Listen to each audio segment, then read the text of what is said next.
life in the cosmos, yeah, we high aim. Might take on the universe, that's another game. Aliens in UAP. Alright, let's talk about it. They're trying to erase Vince McMahon, and maybe, just maybe, it's working. The man didn't just join the industry, he redefined it. Blew it up and turned it into a worldwide empire. The same man who brought you Hulk Hogan, The Undertaker, Stone Cold, The Rock, John Cena, and Roman Reigns is suddenly being treated like a footnote in his own empire. But before we jump on the bandwagon to cancel him forever, let's pause, take a breath, and ask, should we really be erasing Vince McMahon? Let's talk about the elephant in the room, the Janelle Grant lawsuit. Now, I'm not here to litigate the specifics, that's for the courts, but I will say this. While the relationship between Vince McMahon and Janelle Grant was in early accounts described as having consensual aspects, the lawsuit itself paints a picture of a relationship that dissolved into coercion, trafficking, and abuse of power. That's public knowledge. And now with the full lawsuit details revealed, the narrative has shifted, and it's focused intensely on those very serious claims. That's serious, and I don't take it lightly. But here's where it gets complicated, and yeah, uncomfortable. The shift in the narrative once the payment stopped, that raises questions. NDAs are common, legal, and in this industry, not rare.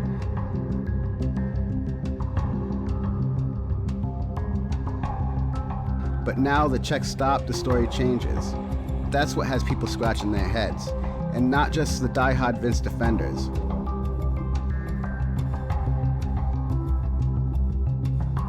Let me be clear, if those allegations are true, they're horrific. But isn't it interesting how many people suddenly found their conscience the moment Vince became inconvenient for their corporate agenda? We've seen worse allegations, and even convictions in wrestling. And a lot of those people got second chances, some even Hall of Fame inductions. Vince, he's the guy who gave those second chances. The guy who brought people back from rehab, legal troubles, personal hell. So if we're canceling Vince, fine, but let's not pretend the industry has a spotless record. If we go down that road, we better be ready to cancel half the roster, past and present. Let's look at the timing. Vince resigns. Suddenly, Stephanie McMahon is back in the public eye. Triple H has creative control, something many in the company have wanted for years.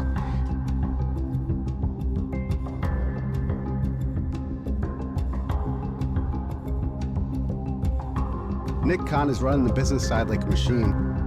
And The Rock, he's suddenly on Raw every other week. Just after being named to the TKO board of directors. That wasn't chaos, it was chessboard. Now let's get the timeline right. Yes, Stephanie stepped away in early 2023, before the latest lawsuit dropped. But she resurfaced lately in the media with high-profile appearances. That's timing. Interesting. Triple H was already Chief Content Officer, but now with Vince gone, his grip on creative is absolute. No pushback, no last-second rewrites. Nick Khan, all business. He doesn't want headlines, he wants shareholder value. Removing Vince made TKO more palatable to Wall Street. And The Rock joining the board, making appearances. That's not coincidence, that's leverage. That wasn't Vince stepping down, that felt like a corporate coup, something smooth, quiet, and strategic.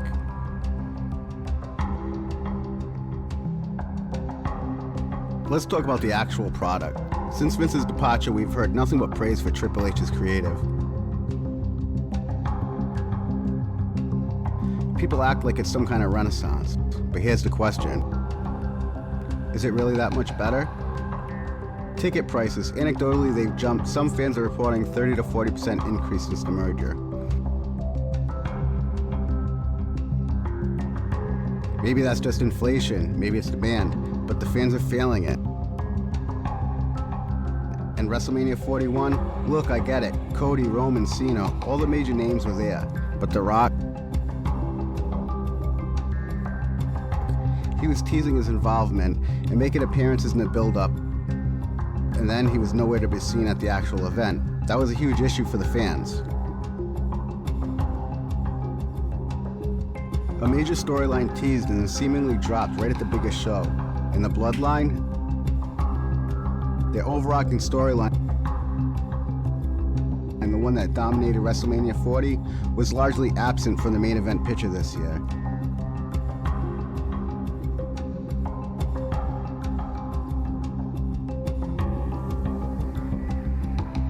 And let's talk about Gunther, the man who held the World Heavyweight Championship for so long, dominant, imposing.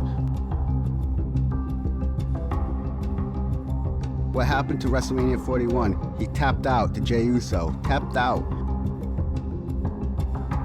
That's a character killer. That doesn't feel like a win for Jey. It feels like a forced decision to humble a dominant talent. For what exactly? In my opinion, WrestleMania 41 felt creatively flat, overproduced, and predictable. Like it was built in a boardroom, not a locker room. WWE under Vince had soul. It had danger, surprises, risk. It was messy. Hell yeah, but it was alive. Now it's safe. It's sanitized, engineered for market research.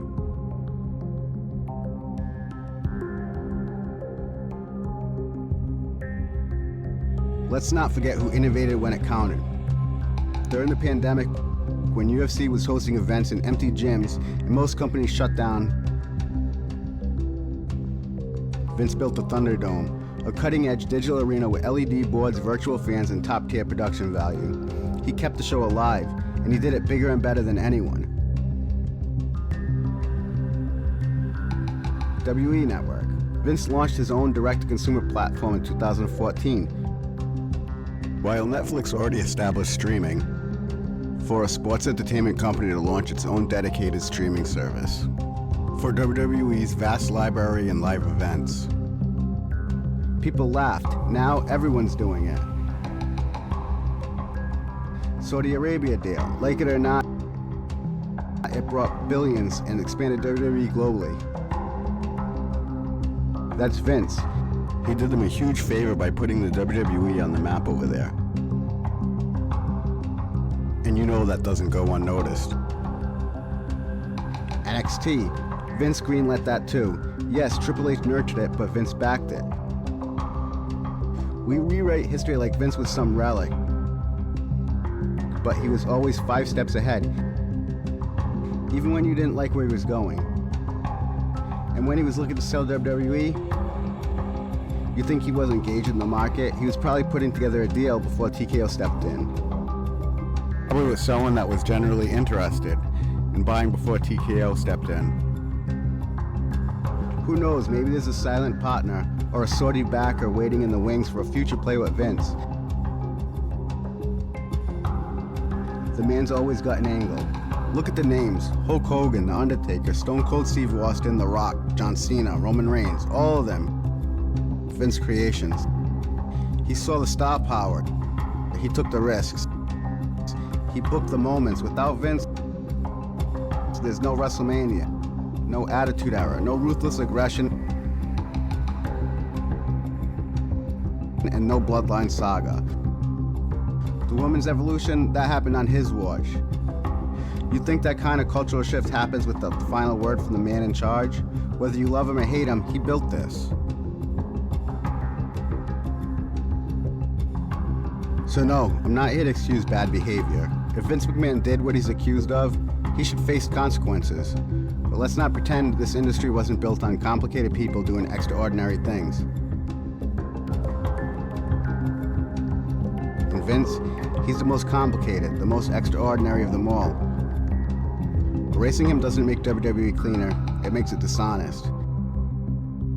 You don't have to like Vince McMahon, but don't rewrite history to pretend he wasn't the greatest wrestling mind of them all.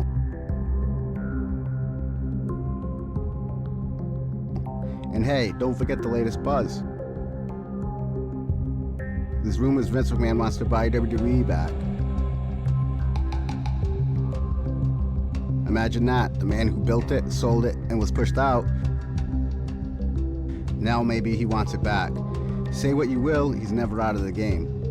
The WWF is mine. It's mine. I created it. Thanks for watching Mike's take on the universe. If Vince offered you a job in his new company, would you take it? Let me know in the comments. Hit the like button, share with your wrestling crew, and don't forget to subscribe. I've got more takes coming. They won't always be what you expect. Till next time, stay sharp.